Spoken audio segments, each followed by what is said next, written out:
તાપી જિલ્લાના મુખ્ય જળસ્ત્રોત એવા ઉકાઈ ડેમમાં સતત વધતી પાણીની આવકને કારણે તંત્રએ સુરક્ષાના ભાગરૂપે 12 દરવાજા ખુલ્લા મૂકવામાં આવ્યા છે। ઉપરવાસમાં ભારે વરસાદ પડવાને કારણે ડેમમાં આવકનો સ્ત્રોત દિવસે ને દિવસે વધી રહ્યો છે, જેના કારણે ડેમનું લેવલ જાળવી રાખવા દરવાજા ખોલવામાં આવ્યા છે।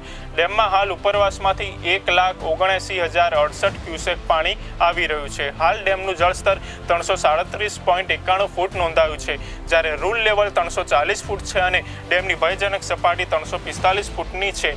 સાવચેતીના ભાગરૂપે ડેમના 22માંથી 12 દરવાજા 7 ફૂટ સુધી ખોલી દેવામાં આવ્યા છે અને તેની મધ્યમાંથી 1,63,184 ક્યુસેક પાણી તાપી નદીમાં છોડવામાં આવી રહ્યું છે।